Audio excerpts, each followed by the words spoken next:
Hello and welcome to the DVD audio commentary for The Priory School. My name is Jonathan Suscott and I'll be moderating this session. My name's John Madden. I'm the director of The Priory School. I'm David Stewart Davis. I'm the author of Bending the Willow, Jeremy Brett as Sherlock Holmes, and also starring Sherlock Holmes, and editor of the Sherlock magazine. John, could you tell us how you actually first came to be attached to this project? I think they called me up and asked me if I was interested. At Granada Television, Mike Cox and June Wyndham Davis were producing the series at the time, and I'd been a Conan Doyle fan, as I guess many of my generation had been. And they were very tempting opportunities, these projects, to make an hour-long film, because they were really quite cinematic, I think, in their potential. So I kind of jumped at the chance. This is one of the better stories in The Return of Sherlock Holmes. It was originally published in the Strand magazine in 1904, and I think we were talking earlier that there's a nice sort of dynamic with the rhythm of the story, that it lends itself to sort of almost a three-act drama. Would you agree on that?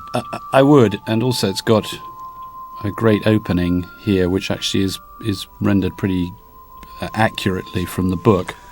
I mean, it's a little pre-title sequence, not the this montage here of the lost child, as it were, but certainly it's got that very explosive beginning, you know, with Huxtable coming in and collapsing on the floor, which is kind of a gift, really. I think that's marvellous, because Conan Doyle sometimes created openings which don't even work on the page because they're just too melodramatic. And there are two openings in the stories. One in which a man comes in so distressed he bangs his head against the wall, and you think, how could you ever portray that? That's in The Beryl Coronet. And this one, where the man comes in and faints, it's risible to some extent, but the film version of it creates it beautifully, and it works tremendously, I think. Well, I think that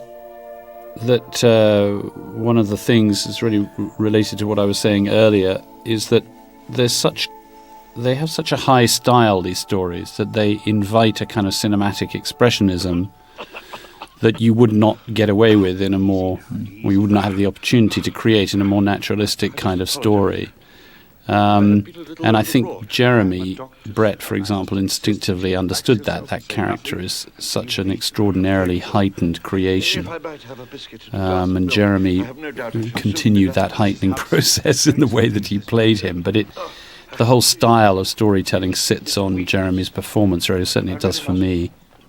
There's some wonderful cuts in this opening sequence as well, from the sort of dramatic flop on the carpet to that beautiful City of Westminster Choir, I think it was, singing, and you know, the connection between this rather extreme gentleman and the beautiful school that he represents. And I think the story also, in the original and in Trevor's screenplay, is this business about bursting and pomposity of this gentleman here who sees himself as quite a sort of high-flying bloke with having written the Sidelights of Horace, which he mentions, and Jeremy dismisses it very quickly. And also when he says "my neighbour," the Duke of Holderness, when you cut very quickly to that grand stately home. Yes.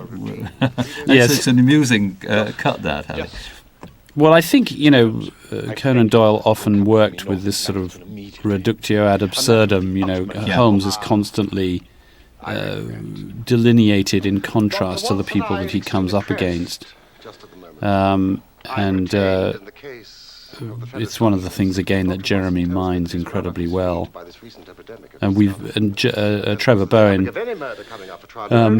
who wrote this adaptation, has built on that. There's a scene later where Huxtable gets infuriated at what he assumes to be Holmes's levity. The actor Christopher Benjamin actually makes a brilliant fleshing out of the character here of Huxtable, doesn't he? In this scene, where he is very concerned about his own position, but also partly because it's going to reflect on him if this boy is not found. His country seat is across the valley from the Priory School. The Duke is an intensely solitary man. He abhors the prospect of public scrutiny. But such is his anxiety in this matter that his Grace is prepared. Locations were Chatsworth House. Is that Lyme Park, I'm feeling? Oh, might it be Lyme Park? No, we filmed at Chatsworth. Right. We filmed at Chatsworth. Oh, the interiors may be Lyme Park. I'm just thinking that window, it looks like... I'm sure that's right, yeah. No, we didn't film any interiors at Chatsworth, but we filmed in the estate and the exterior. You have failed only in describing the villainy. This is a classic kind of composition, this, with Jeremy in the foreground. He was Watson at his in the peak background. in this particular programme, wasn't he? Jeremy? Yes. Yes. And you managed to get him to wear the deerstalker later on, Yes. because he hated that, didn't he? He did. Well, he didn't want to be uniquely associated with that, but I think he felt it was somewhat in for a dig, yes. Yes, yeah. Not the most elegant of headgear. I just, was just watching this because there's a classic kind of moment here. This affair has been deplorably handled. I feel it and admit it. What form did the demand for ransom take? There has been none. You see, No demand for ransom. none.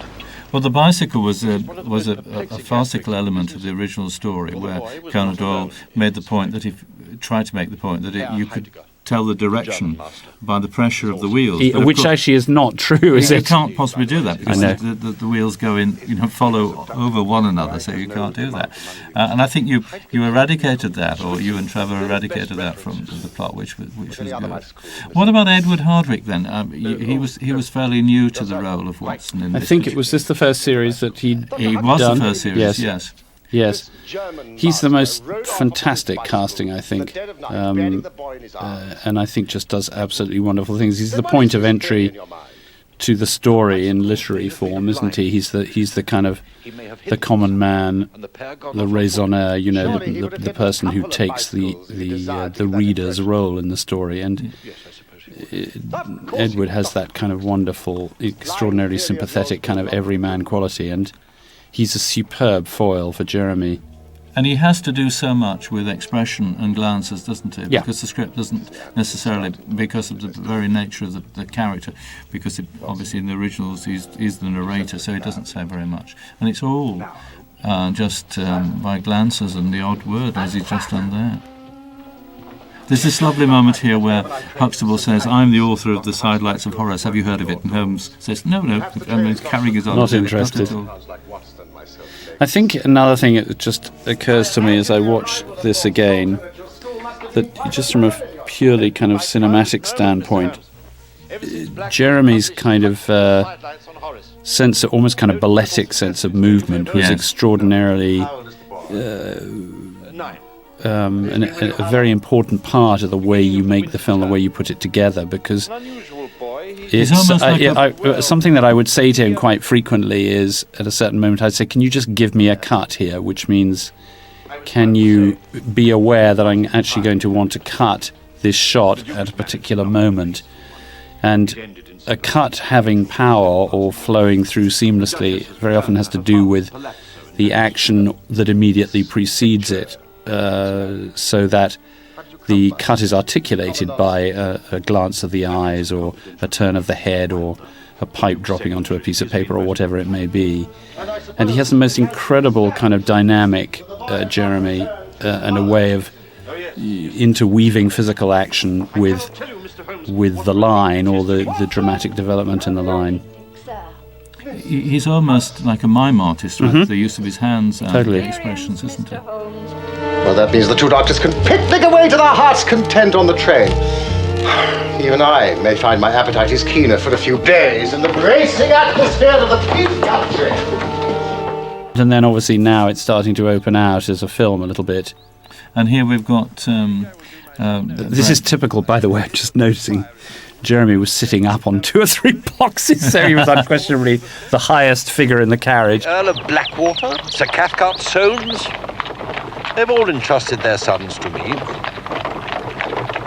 You can't see Holderness Hall from here, but there's a very fine view from... And wearing the deerstalker, as I said Indeed. earlier, yes, which was good. This is Haddon Hall. Yeah. And you must have used a fair number of extras here, the little boys. We did. They came from a nearby school, I think. And did you use the interiors of Haddon Hall for this? We did. I dare say, certainly the number of interiors. I know we shot, for example, at, I never know it's pronounced Chetham's or Cheatham's in Manchester, with some of the interiors, which I'll point out later. And we also used a house in Bolton, I think, called something in the Wood. House in the Wood or something like that. Where is the letter now? It cannot be found. It must have been on the... I remember working very hard, or working to keep a constant kind of contrast in terms of the rhythm of scene to scene in this. So you will often have tremendous bustle followed by peace and stillness, or movement followed by stillness.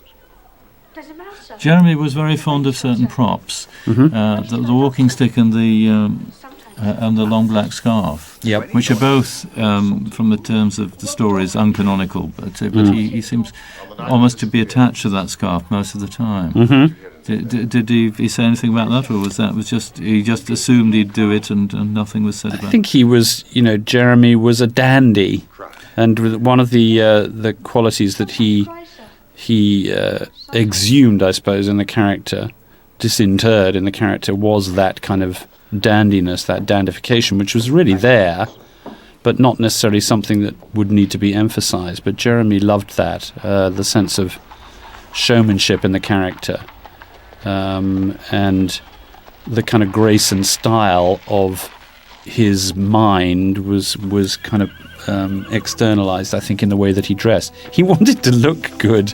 Most movie actors do, and why not? Yes. The series was tremendous in attracting all kinds of named actors who wanted to be guest stars or an appearance. And you've got Alan Howard in this. What memories do you have of Alan? Well, I'd done a film with him the year before.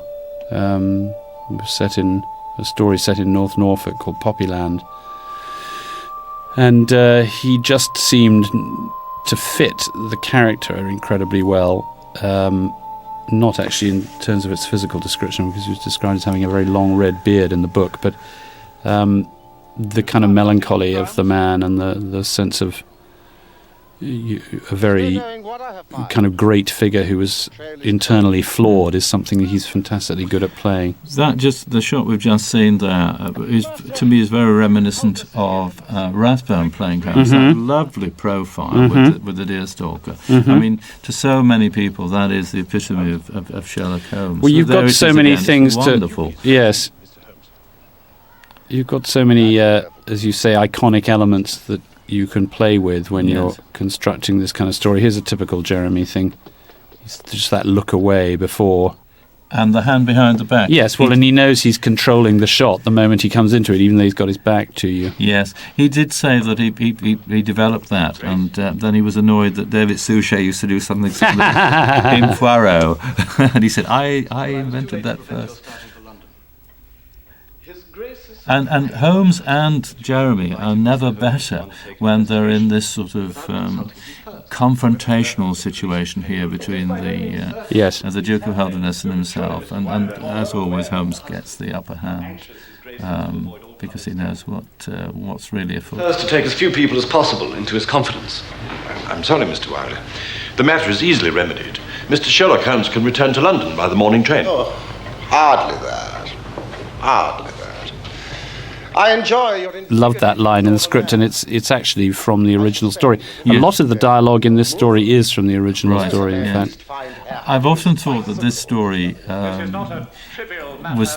must have elements of Conan Doyle's own life in it, because it's the only Sherlock Holmes story that is set so far north of London.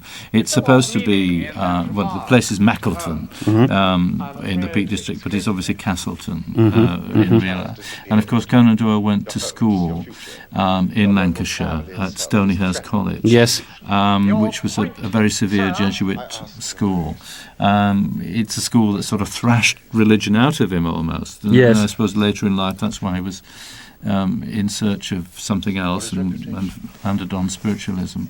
And I often think that the school is a kind of Stonyhurst establishment Yeah, I think where, that's an where interesting boys point. would want to leave. Yes. It's unusual, this story, because there is a psychological depth to it that's not to be found in all of them. I mean, Holderness is a tragic figure, really, who loses one son in order to regain another. Well, again, this reflects to some extent on Conan Doyle's own life, because he in a sense lost his own father to alcoholism and then later to mental illness. And I do think that there is a thread running through a lot of the later stories about infidelities and ruined marriages and the sort of debris that children have to pick up afterwards. Or myself will be available to provide you with any assistance that you might require. Might I ask whether you... Jeremy had just worth talking about his kind of sense of the camera. He had an extraordinary sense always of how to hold energy in a frame.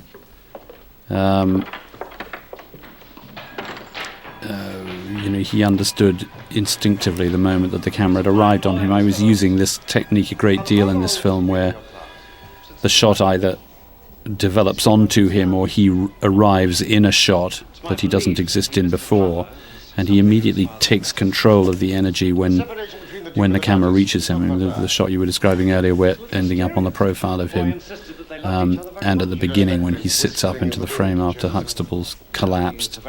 He had that marvellous facility, didn't he, to adapt, because, his early career was very much on stage. He was, regarded as a great stage actor, and then came to television properly maybe in the late 70s, doing Rebecca and so forth. And he was able to adapt to both mediums very easily, which some actors do not do. Yeah. I think. Would you agree with that? I would. I think he had I think when you're doing it regularly on the sort of basis that he was,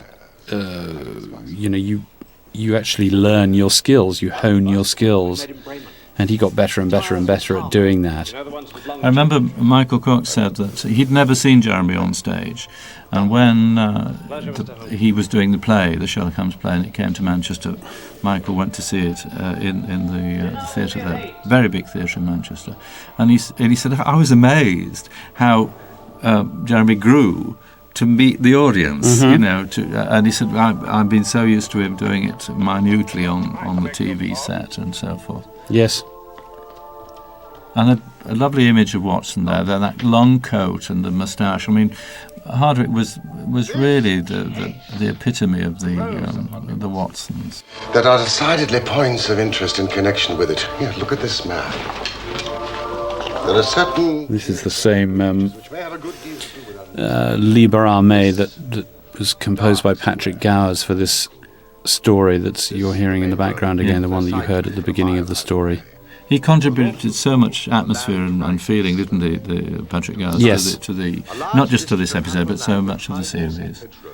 Impossible territory for a It's rich in quality. The police had reports from all over the place on a man... And this was filmed in Haddon Hall, we're thinking now. I think this was filmed in the house in Bolton, whose name, with a strange name, but I can't remember exactly what the name is. Essentially, you kind of, it's most unlikely that you're going to be able to find everything that you want in any film in one place, so you're often matching the outside of the building with the inside of something else. and we would kind of grab scenes That's where we could. That's where Granada was so lucky, really, in a sense that within 50 miles radius of the studio, there were so many wonderful houses, which could be used, period houses. It could be backdrops and interiors and so forth.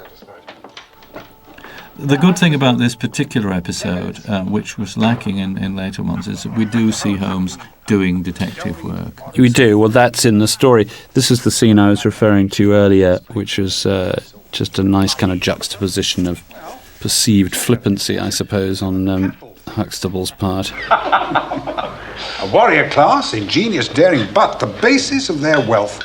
Which actually, of course, is a setup, really, because Huxtable is, at this point, obsessed with the idea that Heidegger is the... this is a great shot. Yes, yeah. Again, it's the bursting of the pomposity, isn't yes. it? Yes, absolutely. What is the matter, Dr. Huxtable? It is nothing. There is clearly something.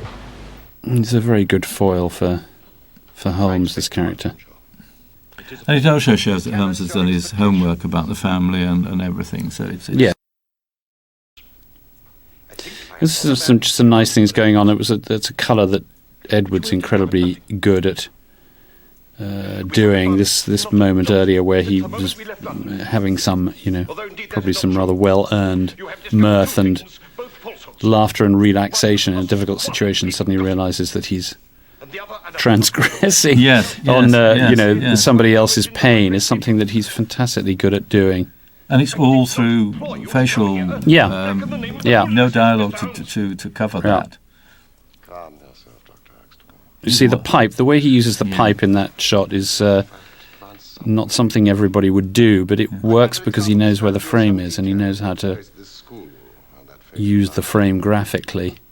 And Brett's voice is so good, isn't it? Because when he's excited, he can raise it to quite a high pitch. And then, as you say, Dr. Huxtable, very low. Yeah. This is a nice kind of solution, really. A way of just dramatising an explanation, which actually makes physically vivid what happened, using Watson as the stand-in, as it were. But again, one's able to construct a shot which is controlled by an idea here. This is sort of typical of how amazingly well the stories lend themselves to film, I think. Yes. Because this is literally enacting the story here. But it's also the cleverness of the scripting, that because so many of the Doyle stories start with flashbacks, and you've not resorted to that here. No. It's a sort of involving the characters of the current situation and dramatising it, and I think that works brilliantly well. Well, I think you always want to try and harness the momentum of the story, and to the point that you choose to come into it is the crucial thing, really. And that lovely, it's a Gothic lighting, isn't it, that you've achieved there with that particular scene, because of the strong Gothic element in the Holmes stories, which is often missed, I think. And then you've actually now gone into the... Yes, which is now Heidegger. Across the rooftops in the gate tower, the boy has been waiting for darkness, knowing that his flight must not be observed. But again, it's something about... you could say that he writes cinematically, because he does, actually. It's not... Once you start to perceive ways of opening these stories up and visualizing them, you have all kinds of things that you can achieve editorially, just to kind of animate them as film. How closely did you work with Trevor Bowen on this particular Pretty script? Closely. Because my feeling is you really have to make the film in the script in the first instance, and I certainly planned this out pretty carefully, and where I felt that, I couldn't necessarily, or maybe there was something that could be adjusted in some way to allow it to come alive visually, then Trevor was incredibly keen to do that. I mean, we had two collaborations, this one and Lady Frances Carfax, which we carried that idea much further, actually, and because it was not as strong a story, that one, as the Priory School. So we kind of went back to first principles and built it from the ground up. Now, these are wonderful shots of the moors. I mean, how, do you have people to find these locations for you, or did you do this?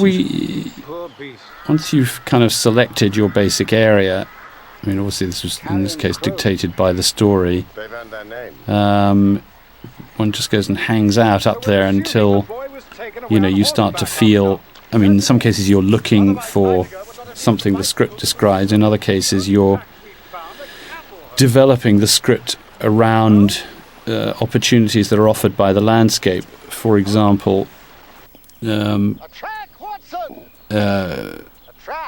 obviously in that case, it's just a good image, so you go with that. But where they find Heidegger in due course, that's a wonderful shot, is up by a kind of outcrop of rocks, which is, not strictly speaking what happened in the book, and not necessary really that one be that faithful to it, but obviously visually it works much more strongly. Yes, I mean the scene with the crossing the stream there, you've got a sort of bones of a dead animal, which is sort of is almost a precursor of finding Heidegger later. Yes, this is the outcrop I was referring to, by the way. Yeah. Yes. That is very dramatic. That is Dartmoor. I've said this before, that these moody scenes are so reminiscent of the Dartmoor scenes. And, it would have been wonderful for you to do that.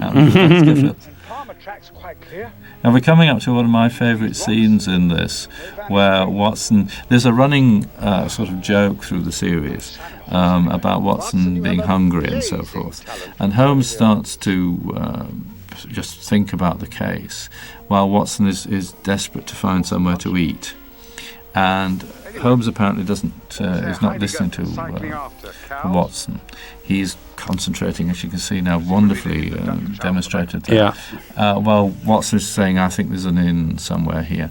And when he finally says, I'm going to find this inn, Jeremy breaks and says, you food, you must be hungry. And I think it's funny, but it also it paradoxically shows the closeness of the two men, that they can be sitting side by side, but each doing totally different things, and also the separateness of them, the genius and the sort of basic man, but Yes, I mean, one of the pole that you're always working with, the kind of magnetic north of the story, is Holmes's concentration on, the speculative future he's not yet completely been able to penetrate. So you're constantly working with that idea that he's in his own world and Watson is somewhere else. And this one, as you say, is kind of a nice joke, really, to pay it off. Lunch, of course, my dear fellow, you must be starving.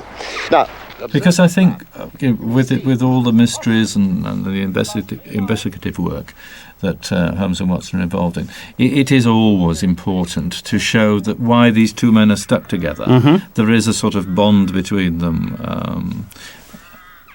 Wonderful. Was that just an accident, or was it? Or No, we had the trained birds there. There.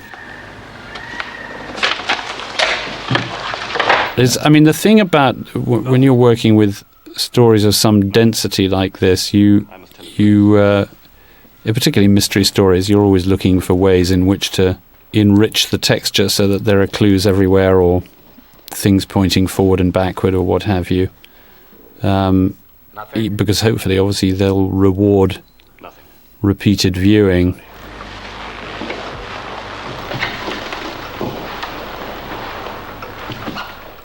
John, could I ask you a little bit about the technical side of the production? What kind of shooting schedule did you have for this? What kind of length? My memory is that we had 3 weeks to shoot them. So I suppose I can remember what the running time would have been, about 48 minutes or something. So, roughly we would be shooting, as it were, one part, since they're always in 3 parts, 3 acts. It was a really fast schedule. Probably, actually, it probably hasn't changed much in television terms. By film standards, it's a fast schedule. And if you're going for quite a sort of sophisticated style, any long developing shots or what have you, those things need to be finessed carefully because they're only good if they're perfectly executed. So they were quite tricky, but you had a largely, not an entirely dedicated crew, but a lot of the same people were working on the films. You would have, for example, the same operator almost all the time, or one or two operators, one of two or three cameramen, and so forth. So people knew very much what they were and weren't doing. Jeremy had a kind of shorthand with the crew to an extent. We also rehearsed this quite a bit, or I certainly did. I don't know if everybody did that, but I think people knew what the shots were ahead of time, and we'd rehearsed the text of the scene quite a lot because I knew we were going to be really up against it when we came to film it. Which all of those things just help you to be able to move more swiftly when you get there. I worked there for 15 years. This is again a lovely scene. It's a follow-on from the scene where where Watson was talking about finding somewhere to eat, and so you're in the inn. Holmes has refused food, which is typical of Holmes. He's just going on adrenaline. Just had a line of cocaine, I expect. Tobacco, and Watson is given the most revolting food. In fact, he does say something like it's yes, it's revolting. Yes, but then he continues to eat it, which is always amusing. That far apart. What animal would make such a scratch? Probably a descendant of Champion Jack. Cockfighting is forbidden by law. Yeah, the cockfighting bit there is a bit of a red herring, isn't it? Little bit. Yes. And was it a series that was quite tightly budgeted? I mean, were you really up against it on that, or was it quite luxurious? I don't remember there being any tremendous restriction because, as we were saying earlier, the locations that we were using, actually in the Lake District, obviously we did have to travel and therefore house the crew there for some period of time. But we as much as possible would obviously be done within reach of the studio. Just as, Morse's Oxford was never really shot in Oxford. It was always shot in any pub with with some water outside and passed off as Oxford. But I don't remember there being much restriction in terms of what I wanted to do. If I wanted a crane, as long as I didn't want a crane for every single shot, that was considered okay. And, to me, it was not a matter of expense, really, or thousands of extras, or, you get your extras where and when you can. You have to try and be clever about it. And but the things that really cost an awful lot of money, which are time and people, were things that I felt, I had enough of in this, really, to do what was necessary. This is Chatsworth. It's a wonderful shot, that, isn't it? Yeah. The horses crossing. Yeah. In a sense, too big a house, really, for Lot's Hotel. But It was. He's isn't it, in the story? He's made out to be a man of sort of colossal importance, isn't he? True, yeah. In Hallamshire. No, I mean, yes, it is quite big, but again, I think you can. Again, we're not in Chatsworth here, are we? No, we're not. We're not. No, not Chatsworth were not willing to allow us to shoot inside, but we were able to shoot outside. And both Edward and Jeremy were horsemen then. They were able to do those shots without... Yes, they were. This is a very tricky thing to pull off. You can't tell what the hell those things are. Yes, this is the key. But frankly, even you could spend half an hour explaining the cloven horseshoes, and people won't really get it. His Grace will be joining us shortly. We are placing high hopes on your skills, Mr. Holmes. Do you bring news? There is just one point. Did you have any say in the casting at all, or suggestions of casting? I mean, in what sense? For this particular episode, were you suggesting anybody who would play certain parts? I mean, oh yeah, no, absolutely. I mean, one had complete freedom with the film, except for characters obviously who were already established. Yes, Holmes and Watson, obviously, and Mrs. Hudson and Lestrade and so forth. But, canonical characters were already cast. But beyond that, no, one had a totally free hand. I mean, there was a culture in those days, and I guess there still is to some extent, of of encouraging and respecting filmmaking, as it were, and a certain amount of directorial kind of identity was encouraged. People were expected to respond to the stories not in terms of a house style, but in terms of making the film they wanted to make, which is why I think they've lasted. And that series, that idea has been carried on in other series other Granada series, certainly Cracker and Prime Suspect, and Morse was very much built on those principles.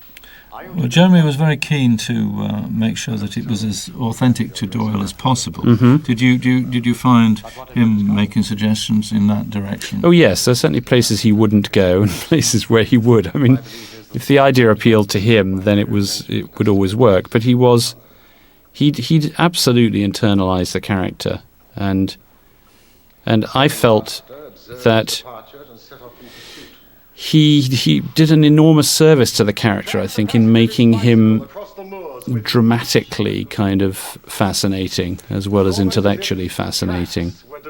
Because obviously he could be a much more passive creation. This is a classic. Mr. Holmes? Someone driving cattle. You don't happen to know if the cattle on the moor... What about them? I hope you have seen none. There's a wonderful way in the way he says things that, the mind is racing ahead of the mouth's ability to articulate the thoughts. For such an extravagant man, he had a remarkable stillness, Mm-hmm. didn't he, with himself, and the eyes say so much. Mm-hmm. Yeah. Mm-hmm. Old shoes and new nails. Old shoes and new nails. That's a key line, isn't it? And Michael Cox said, I hope the audience realise what's the import of that. Well, I took some liberties here, obviously. You've got some fairly essential explanation that's being carried on over, shots which actually have some visual dynamic to them. Now, I love this shot of Heidegger's fingers. Again, this is something you've created, presumably, where we see the dead body, and not the dead body, but just the fingers alone, which but obviously the vultures, as it were, the ravens of the north, or whatever, vultures of the north, whatever he calls them, he hasn't noticed before and he has now. German master. I mean, this is again.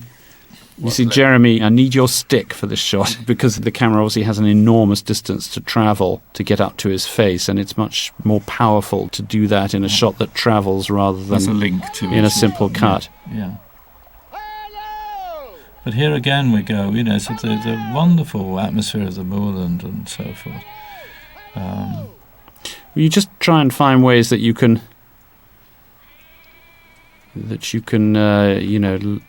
let the film breathe. I always tried to use the widest possible shots where you could place in conjunction with very, very powerful close-ups. Just try and get as much going on in the frame as you can at the time. Now, in the original story, when Holmes discovers the mystery or the reason for the boy being abducted, it's very much an anticlimax. So there must have been a discussion about what you do with that, because as a TV movie, it would be very flat. Just say, well, you're a naughty boy, off you go to Australia, which is what happens in the story. Yes. Well, we've obviously placed. This is the point at which you realise that Wilder is the one you should have had your eye on the whole time. And obviously the story is now accelerating tremendously. And in this version, of course, we've still got something to fight for, because it's not so much just an intellectual conclusion that they arrive at, which is what it is in the book, where Holmes has actually put everything together and realised everything except for the fact that Wilder is the Duke's son. But here we've got elements of the chase, obviously, which are classic movie form, and is kind of powering the narrative along in a kind of more visceral way. this is all invented. Although the publican's wife is referred to because she looks after the boy, doesn't she, in the book? Yes, yes. But as you said, the whole thing has gone through a series of climaxes, which meets a high point with the discovery of Heidegger with that wonderful shot of the fingers, and now it is. It's wonderful going in different directions there. I know. Yes. But Jeremy on the bike. I know. He loved this idea. Yes, that is a super shot too, isn't it? The silhouette of. Yes, it's pretty iconic. I mean, in a way, you break so many sort of standard ideas of Holmes in this particular one, with on a horse, on a bike, which I don't think you ever get in the stories, really. Certainly not images created by the illustrators. No. And this is where it gets cruel, isn't it? Yes. With the two sons, if you like. I heard actually from Nisar Modi, the boy who played Lord Saltire, wrote to me about 5 or 6 years ago. Now a grown man, of course, yes, and very interested in film. But he came to visit me on a set of a film I was making. Is he an actor? I don't know if he's actually acting, but he wants to get into film, certainly. He got bitten by the bug, I'm sure, on this. This is absolute kind of classic Brett, all of this stuff. Yes. This is brilliant performance here. But I possess the proofs. It is beyond debate.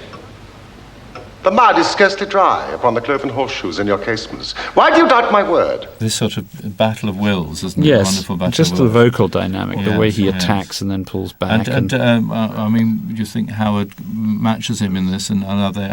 Did they get on well together at all? Or? Who? Jeremy and Alan? Yeah. Yes, very much so. Very much so. He had great respect for Alan, I think, and Alan did for him. How long has Mr. Wilder been... I mean, Alan was, one of the great stage actors, still is, but was, absolutely playing everything at the time. And I think Alan had enormous respect for Jeremy's skill with the medium, because it's exemplary, really. I can't speak of it highly enough. It's kind of a gift for a director. Yes, I mean, one regrets so much about what happened towards the end of Jeremy's life. I mean, he has all the facilities to be one of the great screen actors. Definitely. Yeah. Definitely. And I'm sure would have been. I'm sure he'd have come into his own if... Well, I think part of his film curse, actor, if you like, was his beauty, wasn't it, in early life? He was such a good-looking, handsome man, but a lot of sort of... Well, he also suited period incredibly well. That's... But there's no reason. I think he would have made a sensational villain, for example. He'd have turned up in a Bond film before long. Yes, yes. There was a story that he was once considered for Bond. Yeah, I'm sure that's possibly true. Such a match might mar my career. Am I not right in thinking, John, that your son actually had a brief part in this as well? Yes, but like all inappropriate things, he ended up on the cutting room floor. No, it's true, he did. I mean, it seemed in my naivete at that point, I thought, well, I was staying up in the Lake District and my family came up with me. And he was a boy of the age that most of the boys at the school were. And it was an interesting thing, actually, because we did a shot where he was running across the quadrangle and then Jeremy emerged from a door, and Jeremy actually got quite upset about it and went into a kind of funk for about 2 or 3 days, and nobody could understand why, and I spotted it fairly quickly, and I said, I'm sure I understand why. And after about 3 or 4 days, I broached it with him and apologized, and I said, I think you're upset because I put my son in the film, and I think I was out of order doing that, because I think that he felt that I was perhaps more interested in getting my family airtime than I was. Actually, I don't think he did really think that, but I think that's what it was about. And you might say that's a very vain actor's kind of reaction, but he, as I was telling you earlier, he was on that occasion, he said, it's only that I feel it has to be Olympian, which meant that he treated every single story as if it was, some extraordinary kind of heroic epic challenge, and he wanted each one to be perfect and to do something, achieve something extraordinary. which may sound absurdly indulgent, but actually it's kind of wonderful, that obsessiveness and that aspiration to get somewhere you haven't been before is what makes them distinctive and what makes his performance so distinctive. So I felt my knuckles were suitably wrapped by that. Not the reason I cut him, I hasten to add, it's just the film was running too long. But he was very proprietorial about the whole process. He was, and he deserved to be. It was not so much his show, but he wanted it to be so good, didn't he? Yes, yeah. Plenty of running here. Yes. And this is obviously the whole kind of denouement that we invented, really. Trevor invented, we invented for this story, which is to take advantage of the other notable geographic feature of the Peak District. Even the outside scenes are very dark, but I mean particularly the interiors throughout the whole of this. It's very dark, as though you're reflecting the darkness of the... Yeah. Because, I mean, in a sense, it's a very terrible story, isn't it? It is. It's a very unhappy story. It's a very tragic story. Both of them are. Both the ones that I did were, and I kind of cleaved to that, I think, because it gives them kind of tragic weight. I mean, Wilde is a pathetic figure, really. And at the end, although Lord Saltire gets his real son back, he loses his other son. It's a kind of Sophie's choice, really, isn't it? He gains one child and loses another, and that kind of sadness underlies the whole thing. And I think it was always good that it was a nice kind of turn that one was then able to achieve, because the Holmes character so much of the time appears to be so insensitive to what's going on, so caught up in the intellectual acrostic, the puzzle of the story and solving it, that his heart seems to be asleep. But it always affords you that moment when he sees and senses and understands the pain of the situation that he's dealing with. These are really super scenes, are they? That must have taken an awful lot of setting up, with so many people and in such conditions. Can you say something about that? Well, I think it was always you try and earn yourself the room in these things. You have to achieve a certain number of pages per day, as it were, in a film schedule. And often, of course, what that means is you might spend one day where you manage to achieve an enormous amount of screen time because there's a lot of dialogue and the coverage is relatively simple. And then you might spend 2 days achieving something like this, which is a much more complicated setup in terms of lighting and access and so forth, but actually gives it a little bit of cinematic scope and so on. And that's always true, really, but you've got to... I think if you're going to be responsible, which you have to be if you're working within a television budget and schedule, or you won't get employed again, you have to kind of create that room for yourself, really, by figuring out how you're going to deal with something more simply and more effectively in order to be able to get the time and resources you need elsewhere. But I think this also shows how Granada and yourself were so far ahead of the times, really. I mean, if this had been filmed 2 or 3 years earlier than that, you'd probably been in plaster boulders in the studio, wouldn't you? And, they were always very... they were kind of leading the field in those days, Granada. I mean, you could remember they'd made A Brideshead by this point and Jewel in the Crown, and, they really were leading the field, and they had an enormous emphasis on film, which really preceded the BBC's emphasis on it. I mean, things like Screen 1 and Screen 2 had only just begun at this point, which were the big, the really what amounted to the British independent film industry at the time. And Granada were, yes, absolutely leading it. And there's this lovely moment where he gets a cheque, isn't it? And as you say, that was a nice phrase used earlier, that Holmes's heart seems to be asleep for most of it. But you do get the sense of... yes. Perhaps that's not the case. Well, you always get the sense that, he's obviously Holderness's equal, isn't he, in many ways? And I always like to kind of sound that note of humanity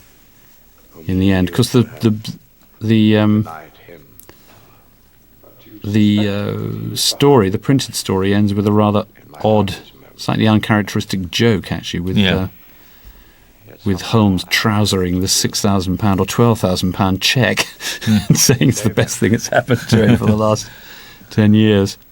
The exact opposite of what I'm talking about. A long penance, it has seemed. You obviously enjoyed both your experiences with Holmes. I mean, would you ever go back to him? I'm sure I would. Obviously, you're not going to get Jeremy Brett. Well, I think that's the tough part of it. I think he has left such an indelible impression, really, that it's hard to imagine. Thank you, Mr. Holmes. It's hard to imagine somebody bettering it. And look what he does with the cheque here at the end, you see. And he knows exactly where it is relative to his mouth and his nose. It's wonderful. And that little exhalation there.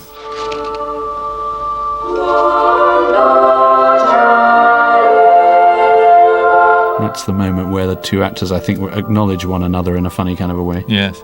It's a brilliant film. It's a brilliant film. And it's, to me, it's one of Jeremy Brett's best performances of Holmes, because you get so much.